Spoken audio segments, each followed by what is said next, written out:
Hello dear students, कैसे आप सब लोग। मैं कुमार सर एक बार फिर से आपका स्वागत करता हूं हमारे इस digital learning education platform youth पाठशाला में। दोस्तों, आज की इस क्लास में आवर्त सारणी वाला हमारा टॉपिक चल रहा है। उस आवर्त सारणी वाले टॉपिक में हमने चर्चा कर ली थी आवर्त सारणी के बारे में, इंट्रोडक्शन और तत्वों का आवर्ती वर्गीकरण का, डॉब्रेनियर का त्रिक नियम के बारे में। इस क्लास में हम चर्चा करने वाले हैं आपकी आवर्त सारणी में तत्वों के वर्गीकरण का, बाकी के जो नियम थे, सिद्धांत थे, उन पे हम चर्चा करने वाले हैं। देखो, सबसे पहले तत्वों के वर्गीकरण का जो शुरुआत की थी, त्रिक नियम जिसने दिया था वो दिया था डॉब्रेनियर ने इसका त्रिक नियम दिया था, ट्रिपलेट लॉ दिया था, और इसके आधार पे उन्होंने तत्वों का वर्गीकरण शुरू किया। तो सबसे पहले तत्वों का वर्गीकरण, क्लासिफिकेशन, पीरियोडिक क्लासिफिकेशन स्टार्ट कर दिया था डॉब्रेनियर के माध्यम से 1817 में। ठीक है, अब यहां बात आती है कि डॉब्रेनियर ने जो अपना त्रिक नियम दिया, उस त्रिक नियम के बाद में फिर और आगे चर्चा आती है, दूसरा नियम आता है। दूसरे नियम उसके बाद में डॉब्रेनियर के त्रिक सिद्धांत के बाद में आते हैं न्यूलैंड का अष्टक नियम, न्यूलैंड्स ऑक्टेव लॉ। फिर आपका आता है मेंडलीफ का आवर्त नियम, जिसे मेंडलीफ ने आवर्त सारणी बनाई थी। उसके बाद में आता है आपका आधुनिक आवर्त नियम, तत्वों के वर्गीकरण का आधुनिक आवर्त नियम, जिसे हेनरी मोजले ने दिया। तो पिछली क्लास में हम त्रिक नियम के बारे में हम चर्चा कर चुके थे। आज की इस क्लास में हम चर्चा करेंगे न्यूलैंड का अष्टक नियम। तत्वों के वर्गीकरण का अगला जो हमारा नियम है वो है न्यूलैंड का अष्टक नियम। न्यूलैंड का अष्टक नियम, Newlands octave law, octave law of Newlands, Newland का अष्टक नियम। बहुत अच्छा प्रश्न, जो नियम का नाम है इसको आप याद रखना। तत्वों के वर्गीकरण से संबंधित अष्टक नियम किसने दिया, ऑक्टेव लॉ किसने दिया? वो किसने दिया? न्यूलैंड ने। किसने दिया भाई? न्यूलैंड ने। तो आपका जवाब क्या होगा? न्यूलैंड होगा। ठीक है, तो इन्होंने क्या बात बताई? न्यूलैंड ने जो अष्टक नियम दिया उसने क्या बात बताई? तो न्यूलैंड के समय जो कुल तत्व खोज लिए थे वो 56 खोज लिए गए थे। न्यूलैंड के समय जो तत्वों की खोज हो चुकी थी, 1865-66 की बात है ये, 1865 से लेकर के 1866 के दरमियान की ये बात है। इस 1865 टू 1866 के दरमियान, इस ड्यूरेशन में न्यूलैंड के समय कुल कितने तत्वों की खोज हो चुकी थी? 56 तत्वों की। ये एग्जाम में प्रश्न आता है, कितने तत्व खोज लिए गए थे न्यूलैंड के समय? 56 तत्वों की खोज हो चुकी थी न्यूलैंड के समय 1866 तक, और इन 56 तत्वों का, 56 तत्वों का वर्गीकरण किया जाता है न्यूलैंड के द्वारा। अष्टक नियम जो दिया जाता है, वो अष्टक नियम क्या कहता है? अष्टक नियम ये कहता है, न्यूलैंड का अष्टक नियम वो ये कहता है कि जब भी हम तत्वों को परमाणु द्रव्यमान के, मतलब परमाणु द्रव्यमान के बढ़ते हुए क्रम, असेंडिंग ऑर्डर के आधार पर, परमाणु द्रव्यमान के बढ़ते क्रम पर हम इनको व्यवस्थित करते हैं। बढ़ते क्रम के आधार पर आवर्त सारणी अभी भी नहीं बनी है, सिर्फ उन्होंने एक ऐसी व्यवस्था तैयार की डिवाइड करने की। सिर्फ एक थ्योरेटिकली उन्होंने सिर्फ एक सैद्धांतिक रूप से उनका विभाजन किया है, कोई प्रॉपर जगह नहीं बनाई उनको व्यवस्थित करने के लिए। तो जैसे हम एक थ्योरेटिकली बनाते, कोई भी मकान की बिल्डिंग बनाने से पहले जो प्लॉट होता है, उस प्लॉट का हम एक नक्शा बनवाते ना भैया, मैप, नक्शा आर्किटेक्ट से। तो हम आर्किटेक्ट पे हमने मकान का नक्शा बनवा लिया उसमें कि भाई ये इस बाई साइज़ का ये प्लॉट है, यहाँ हमारा गेट होगा, यहाँ मेन गेट होगा, यहाँ पर किचन बनेगी, यहाँ डाइनिंग हॉल बनेगा, यह आपका मेन हॉल होगा, ये आपका बेडरूम होगा, ये स्टडी रूम होगा, ये लिविंग रूम होगा, ये कुछ इस तरीके के, ये स्टोर रूम होगा यहाँ पर, है ना, ये आपका मंदिर का स्थान है। तो वो जो आपने मैप पर नक्शा जो बनाया है, वो आपने थ्योरेटिकली बिल्डिंग तैयार की है, रियलिटी में आपने कोई बिल्डिंग तैयार नहीं की है। तो इससे आपका वो तैयार होता है, लेकिन उससे क्या आप रहने लग जाएंगे उस नक्शे पर? नहीं, उसके लिए तो फिर आपको वो मकान खड़ा करना पड़ेगा। तो ऐसे ही इन्होंने क्या किया, एक खाका तैयार किया। अभी सिर्फ एक थ्योरेटिकली बात इन्होंने चलाई थी, अरेंजमेंट की पीरियोडिक टेबल जो इन्होंने अभी भी नहीं बनी थी। पीरियोडिक टेबल का आविष्कार दिमित्री मेंडलीफ करेंगे आगे चल करके, इनके बाद वो आएंगे। तो इन्होंने क्या किया, परमाणु द्रव्यमान के बढ़ते हुए क्रम में तत्वों को व्यवस्थित किया, इन 56 तत्वों को, 56 तत्वों को। और इन्होंने ये बात बोली कि हर पहला जो तत्व है, कौन सा तत्व भाई, पहला तत्व, फर्स्ट जो एलिमेंट है, और फिर आपका 8वां जो तत्व है, 8th आपका जो एलिमेंट है, तो वो ये कहता है कि जब भी उन तत्वों को हम परमाणु द्रव्यमान के बढ़ते हुए क्रम में रखते हैं तो अगले 8वें तत्व के गुण, अगले 8वें तत्व के गुण, हर अगले 8वें तत्व के गुण पहले तत्व के जैसे होंगे। हर अगले 8वें तत्व के गुण, जो भी उससे आगे 8वां तत्व होगा, उसके गुण, धर्म, प्रॉपर्टीज होंगी वो सेम टू सेम डिट्टो एक जैसी होंगी पहले तत्व के जैसी। क्लियर है? मतलब अगर हम अरेंजमेंट कर रहे हैं 56 तत्वों का, तो इसका मतलब पहले से लेकर के 8, तो 8वें तत्व का गुण पहले तत्व के जैसा होगा। 8 से आगे आप फिर 8 शामिल कर लीजिए, 9, 10, 11, 12, 13, 14 और 15। फिर 8वें से लेकर के 15, तो 8 से लेकर के 15 में ये 8 तत्व हो चुके हैं, तो 15वें तत्व के गुण 8वें तत्व के जैसे होंगे। फिर 15 से और आप 8 ले लीजिए, 22, तो ये 22वें तत्व के गुण 15वें तत्व के जैसे होंगे। यही तो वो बोल रहा था कि जब भी हम तत्वों को उनके परमाणु द्रव्यमान के, परमाणु भार के बढ़ते हुए क्रम के हिसाब से, जो असेंडिंग ऑर्डर है, उस असेंडिंग ऑर्डर के हिसाब से अरेंज करते हैं, व्यवस्थित करते हैं, तो हर अगले 8वें तत्व के जो गुण होंगे, जब हम उनको अरेंज करेंगे तो हर अगले 8वें तत्व के गुण पहले तत्व के जैसे होंगे।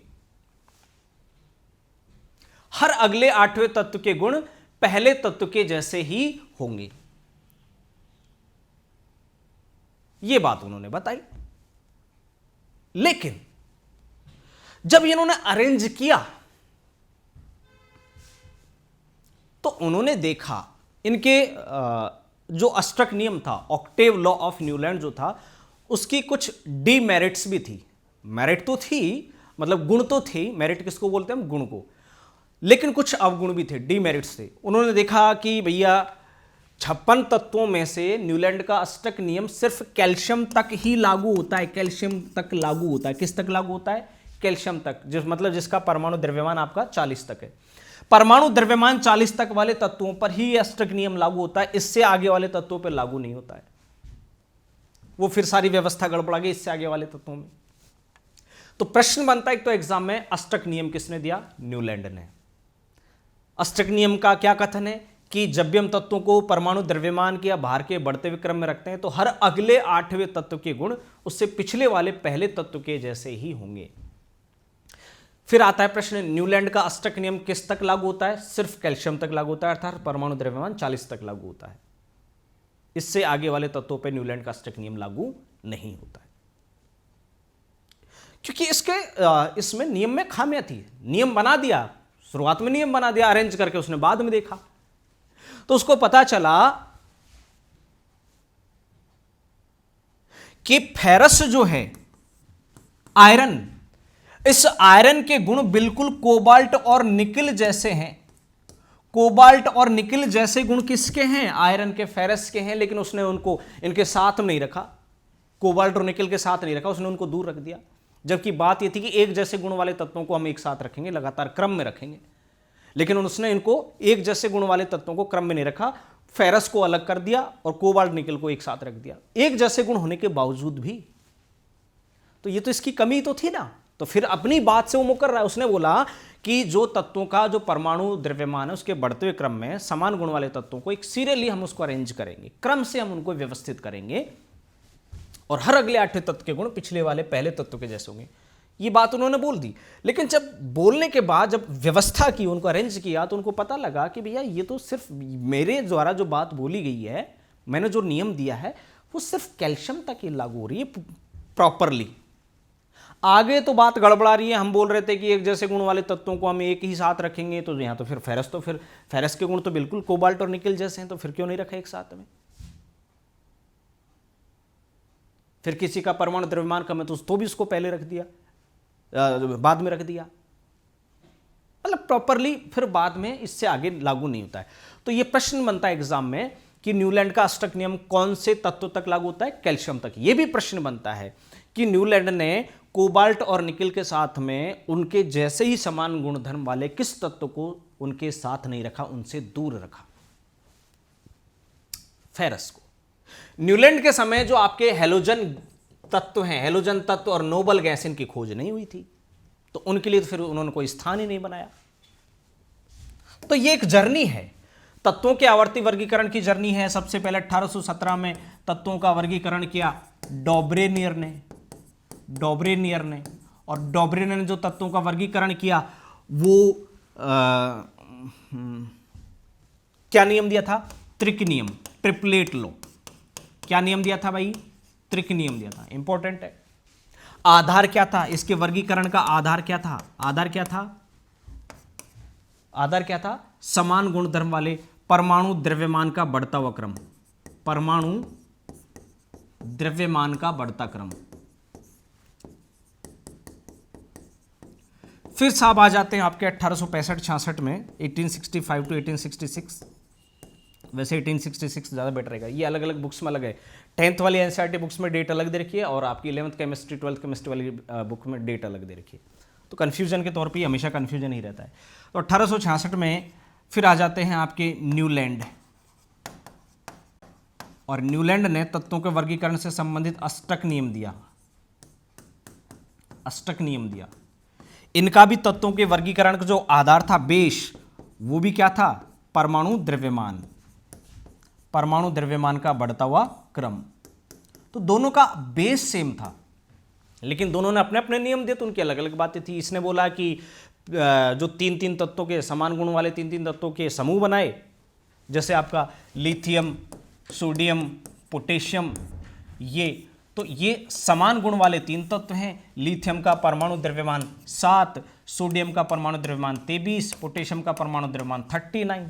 तो उसने बोला कि जब एक जैसे ही गुण वाले तत्वों को हम एक ही समूह में उनके परमाणु द्रव्यमान के या भार के बढ़ते हुए क्रम में रखते हैं, तो दूसरे तत्व का जो परमाणु द्रव्यमान है, ये इसका जो परमाणु द्रव्यमान होगा वो पहले और तीसरे तत्व के परमाणु द्रव्यमान के औसत के बराबर होगा, अर्थात 7 + 39/2 बराबर 40/2 बराबर 23, इसके बराबर होगा। ये इसकी बात है। और दूसरी बात इसने बोली कि भाई दूसरे तत्व के जो गुण होंगे वो पहले और तीसरे तत्व के गुणों के मध्यवर्ती होंगे, बीच के होंगे, अर्थात इसमें सोडियम में जो गुण होंगे वो लिथियम के जैसे भी होंगे और उसमें कुछ पोटेशियम के जैसे भी गुण पाए जाएंगे। उसके बाद में आते हैं न्यूलैंड ये बोलते हैं कि अष्टक नियम देते हैं। अष्टक नियम में भी वही क्या करते हैं, तत्वों को वो परमाणु द्रव्यमान के बढ़ते हुए क्रम में अरेंज करते हैं, और फिर वो अपना एक नियम देते हैं कि भैया हर अगले 8वें तत्व का गुण उससे पिछले वाले तत्व के जैसे होते हैं। यही बात तो न्यूलैंड ने बताई थी, जो चीज हमें समझनी थी।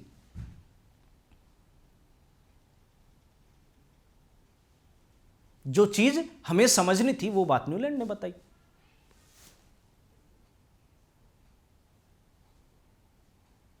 क्लियर है? चलिए अब इसकी और चर्चा करते हैं। तो डॉब्रेनियर के बाद में आता है हमारा न्यूलैंड का अष्टक नियम। न्यूलैंड का अष्टक नियम, न्यूलैंड्स ऑक्टेव लॉ, ठीक है। 1866 में न्यूलैंड ने तत्वों के को परमाणु भार या परमाणु द्रव्यमान के बढ़ते हुए क्रम में जब व्यवस्थित किया, क्या किया? व्यवस्थित किया। क्या आधार था इसका? परमाणु भार या परमाणु द्रव्यमान। किसने? न्यूलैंड ने 1866 में।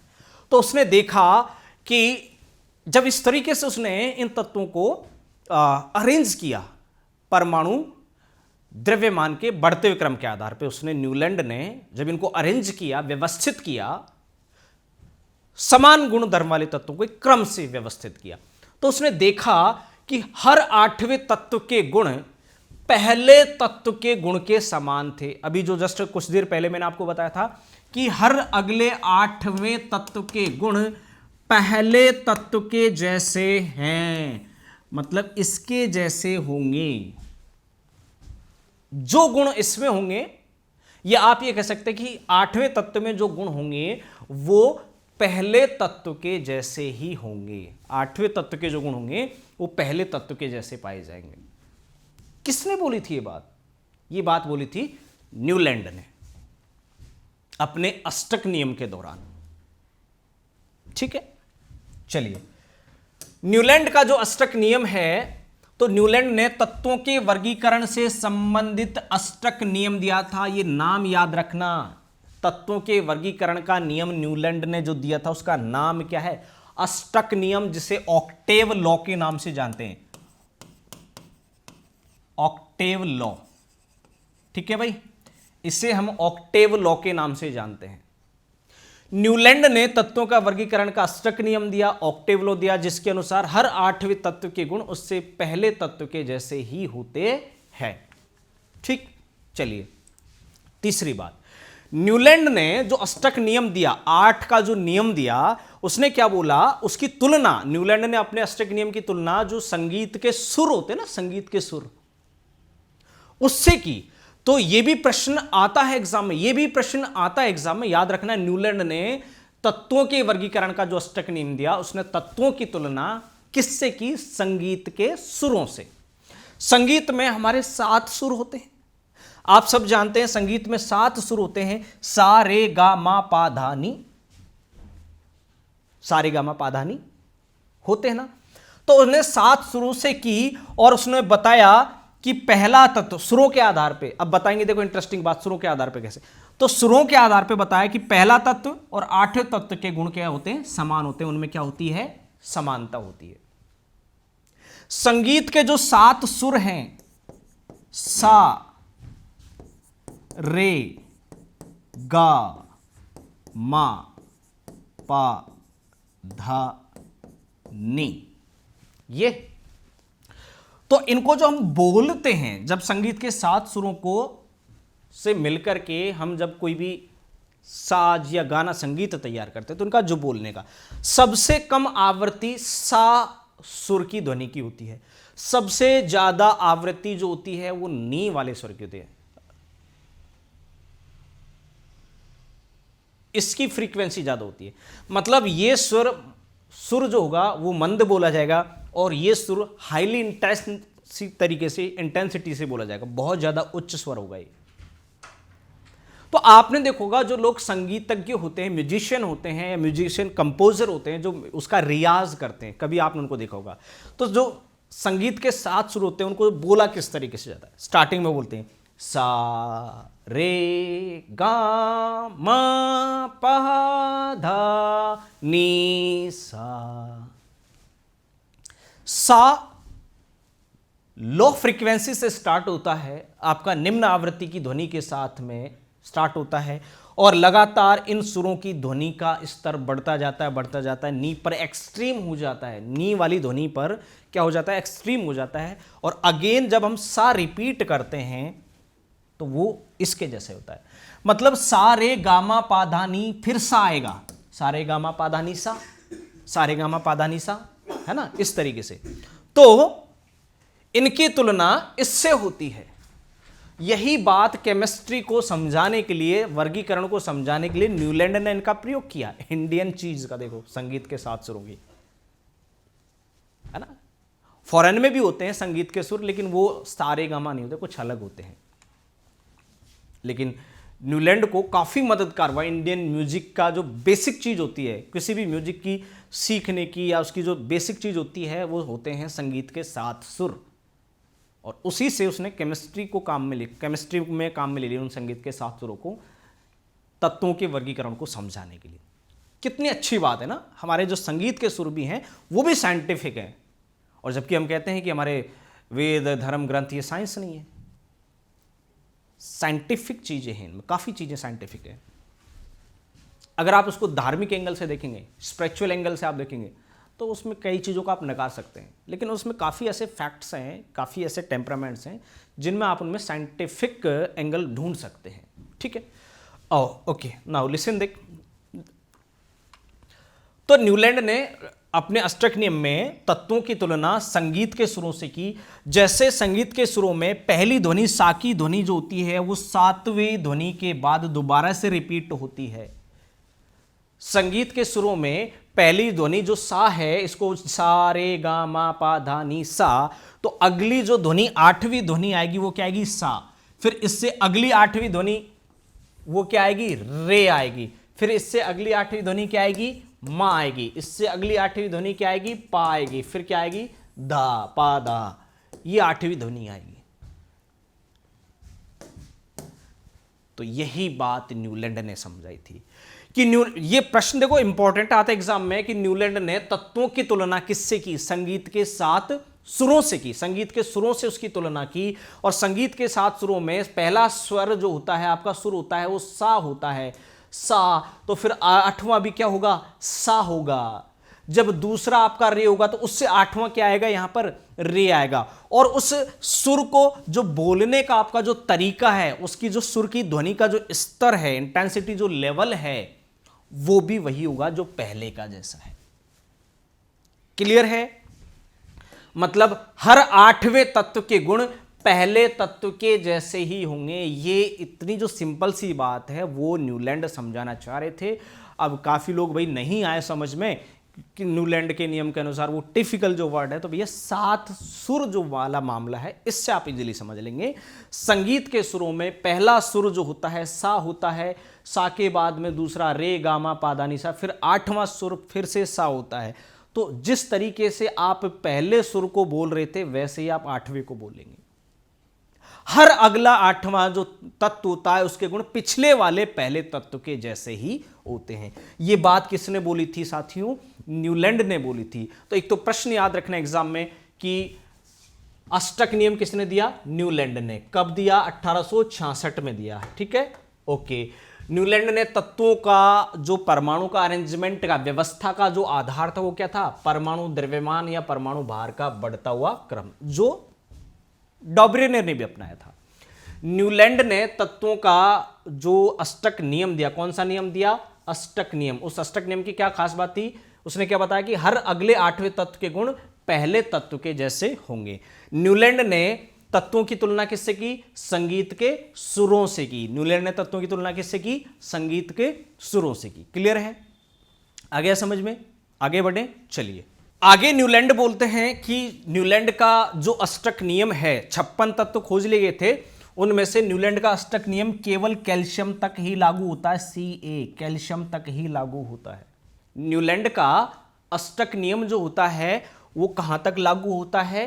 कैल्शियम तक लागू होता है। तो इसको आप याद रखना, न्यूलैंड का अष्टक नियम कौन से तत्व तक लागू होता है? कैल्शियम 40 तक लागू होता है। आया एग्जाम। क्यों? क्योंकि उसने जो बात बताई वो सिर्फ कैल्शियम तक ही फिट बैठ रही थी। उससे आगे वाले तत्वों पे, मतलब अधिक परमाणु द्रव्यमान या अधिक परमाणु भार वाले तत्वों पर उसकी ये बात लागू नहीं हो रही थी। तो फिर लागू नहीं होगा। अच्छे ढंग से जो बात उसने नियम दिया उसके हिसाब से कैल्शियम का तक ही वो न्यूलैंड का अष्टक नियम लागू होता है। तो याद रखना एग्जाम में ये इंपॉर्टेंट है, कैल्शियम तक लागू होता है। कहां तक लागू होता है? कैल्शियम तक लागू होता है। क्यों होता है वो आगे हम चर्चा करेंगे। न्यूलैंड के समय कुल 56 तत्वों की, कुल 56 एलिमेंट डिस्कवर कर लिए गए थे, खोज लिए गए थे। यह भी आता है एग्जाम में। न्यूलैंड के समय कुल 56 तत्वों की खोज कर ली गई थी। और आपको इंटरेस्टिंग बात, 56वां जो तत्व खोजा गया था, अंतिम तत्व, वो था थोरियम। कौन सा था? थोरियम था। थोरियम अंतिम तत्व था। सबसे लास्ट आपका में डिस्कवर हुआ एलिमेंट्स था थ्रू न्यूलैंड। ओके, नाउ आगे बढ़ते हैं। ठीक है, ये बात हो गई। न्यूलैंड के समय खोजा गया अंतिम तत्व था थोरियम। अंतिम तत्व कौन सा था? थोरियम। कितने तत्वों की खोज हुई? 56। न्यूलैंड का नियम कहां तक लागू होता है? कैल्शियम तक लागू होता है। न्यूलैंड ने तत्वों की तुलना किससे करी? संगीत के सुरों से। न्यूलैंड ने कौन सा नियम दिया? अष्टक नियम दिया। न्यूलैंड ने तत्वों के वर्गीकरण का आधार क्या बनाया? परमाणु भार या द्रव्यमान का बढ़ता हुआ क्रम बनाया। ठीक है, इस स्लाइड्स में आपकी काफी चीजें क्लियर हो गई, काफी क्वेश्चंस। तत्वों का वर्गीकरण से संबंधित अष्टक नियम किसने दिया? न्यूलैंड ने दिया, 1866 में दिया।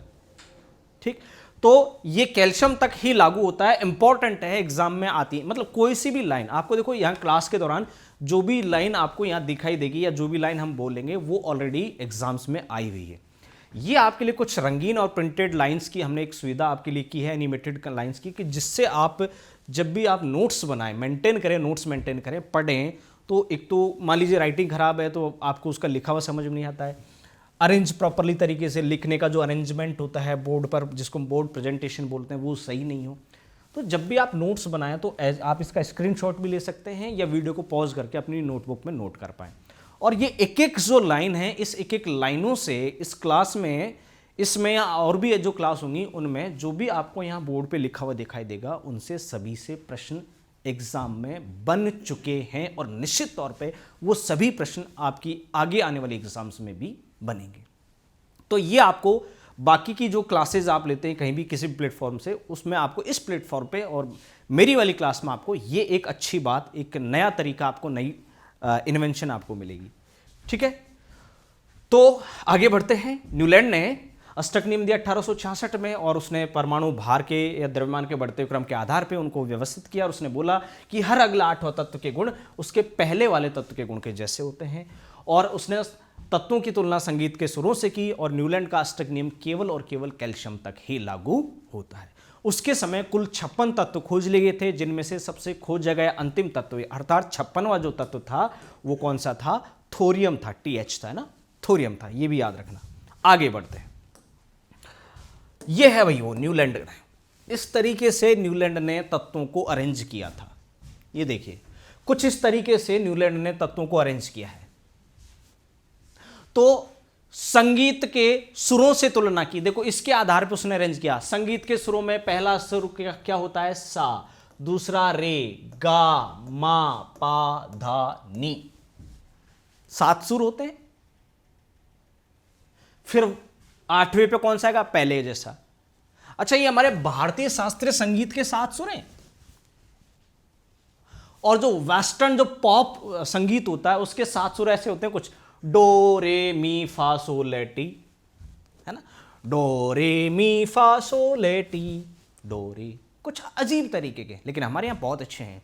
सारे गामा पा धा नी सा, अगेन सारे गामा पा धा नी सा। तो डॉब्रेनिर ने वेस्टर्न म्यूजिक के सुरों को नहीं लिया, इंडियन शास्त्रीय म्यूजिक के सुरों को लिया, केमिस्ट्री को, तत्वों के आवर्ती वर्गीकरण को समझाने के लिए। तो कितने प्राइड की बात है ना हमारे लिए, इंडियन लोगों के लिए कितनी प्राइड की बात है कि हमारे शास्त्रीय संगीत से साइंस को समझाया जा रहा है। ठीक है, चलिए अब उसने क्या किया, देखो उसने क्या किया, जो अष्टक नियम दिया उसने सबसे पहले रखा भैया हाइड्रोजन। कौन सा रखा? हाइड्रोजन। परमाणु द्रव्यमान के आधार पे हाइड्रोजन का परमाणु द्रव्यमान 1.008 होता है। दूसरे नंबर पे रखा लिथियम, जिसका परमाणु द्रव्यमान यहाँ बाहर होता है 7। फिर उसने लिथियम के बाद रखा बेरिलियम, इधर की ओर बढ़ते क्रम में, बाएं से दाईं ओर। ये जो आप देख रहे हैं ये खड़ी में, मतलब रे वाले कॉलम में आपको लिथियम मिलेगा, सोडियम मिलेगा, पोटेशियम मिलेगा, कॉपर मिलेगा। तो ये ऐसे, इसका मतलब लिथियम के गुण, सोडियम के गुण और पोटेशियम के गुण एक जैसे हैं। यही तो बात उसने बोली। तो पहले नंबर पे हाइड्रोजन, दूसरे नंबर पे लिथियम, तीसरे नंबर पे बेरिलियम, चौथे नंबर पर बोरॉन, कार्बन, नाइट्रोजन, ऑक्सीजन। 7 हो गए ना, 7 नंबर हो गए। ठीक है, ये छठा नंबर, ये 5वां नंबर, चौथा, तीसरा, दूसरा और 1।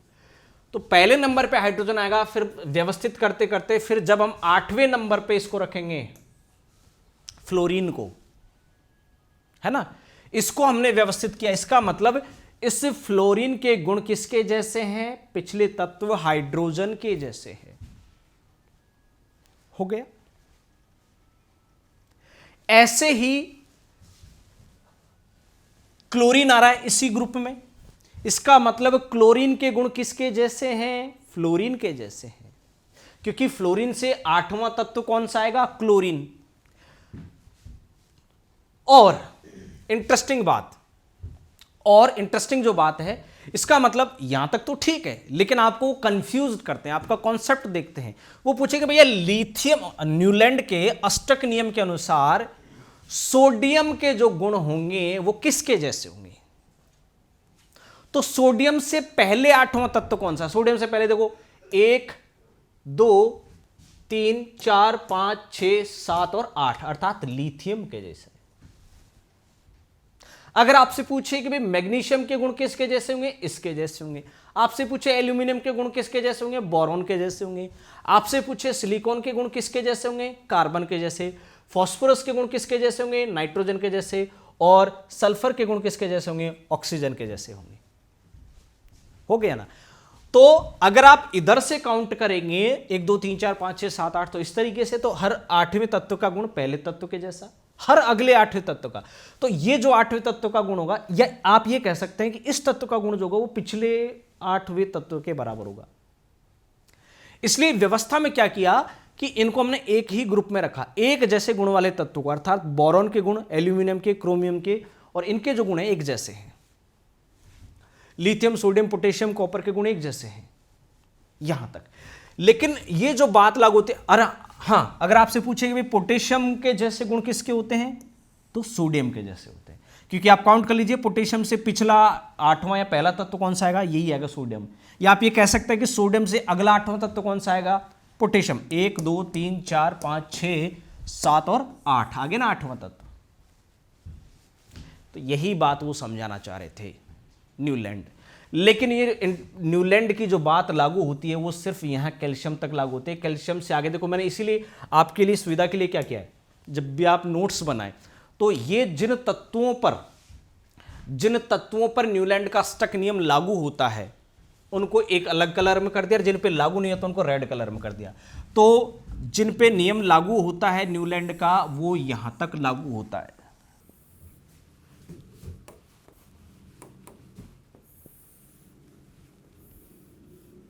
इन तक लागू होता है, ठीक है, इन तत्वों तक। मतलब कौन, कितने हो गए आपके?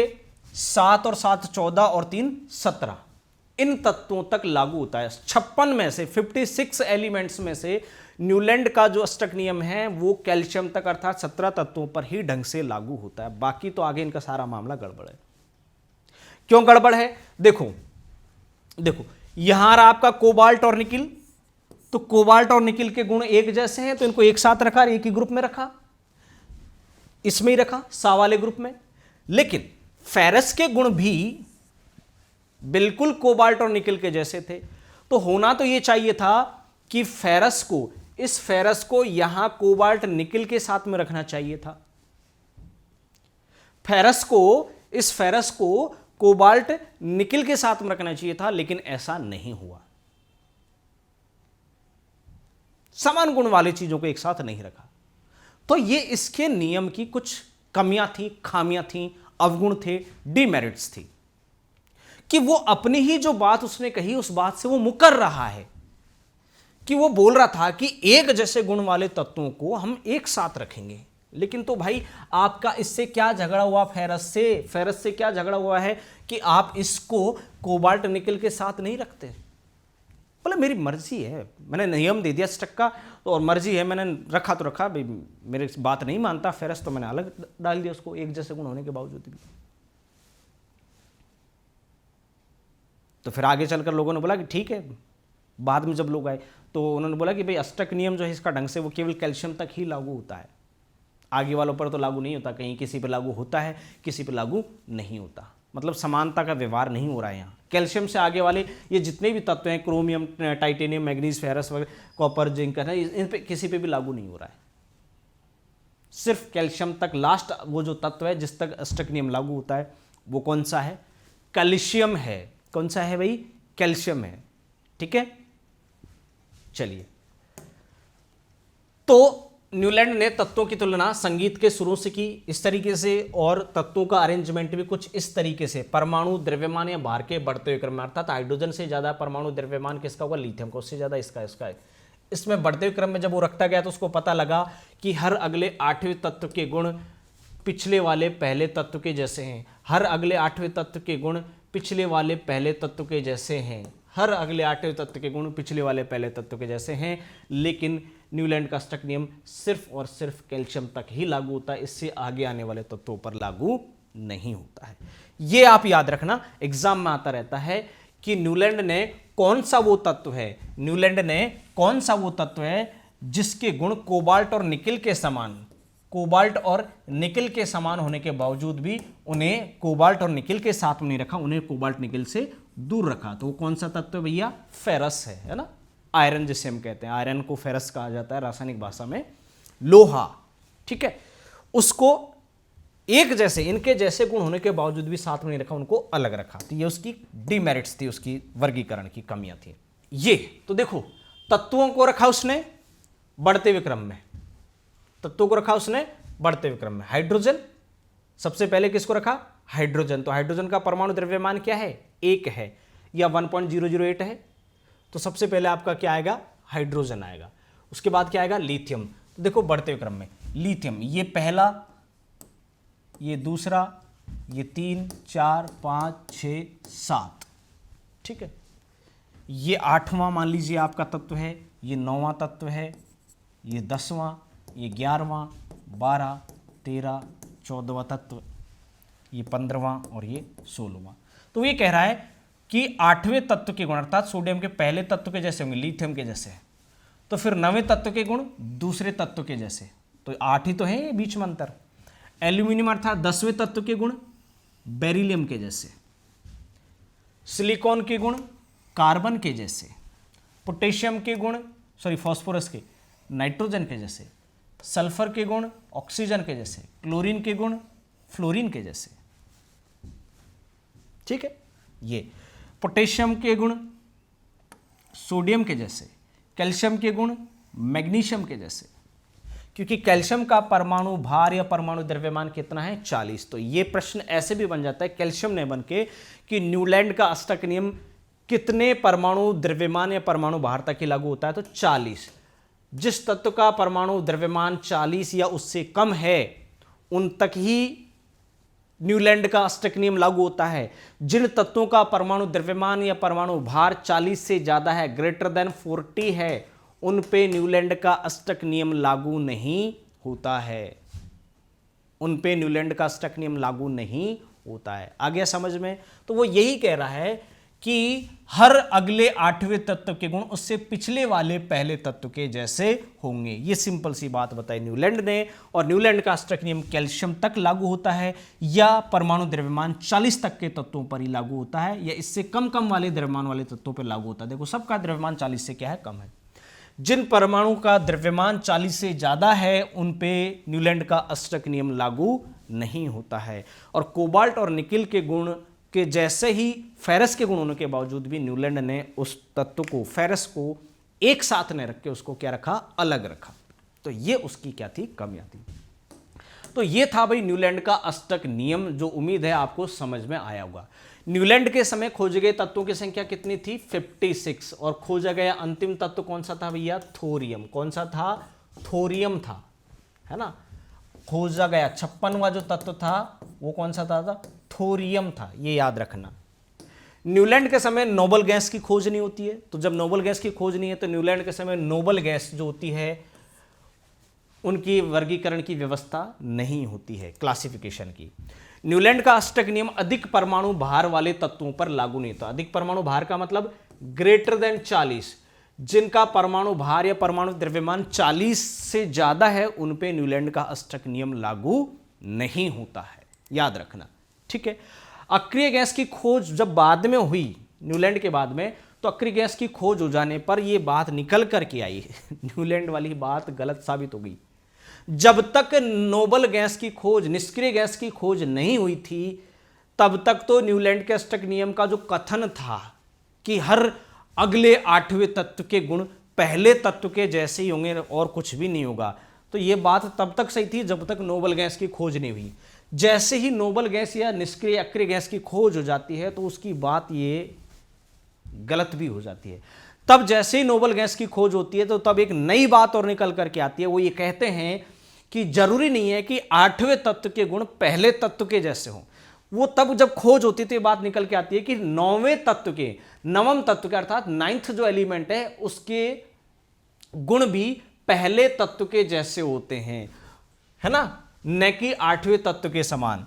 तो जब तक न्यूलैंड के नोबल गैस की खोज नहीं हुई थी तब तक तो ये कह रहे थे कि भैया 8वें तत्व के गुण पहले तत्व के जैसे होंगे, लेकिन जैसे ही नोबल गैस की खोज हो गई तब ये बात निकल के आई जरूरी नहीं है 8वें तत्व के गुण पहले जैसे हों, 9वें तत्व के गुण पहले जैसे भी होते हैं।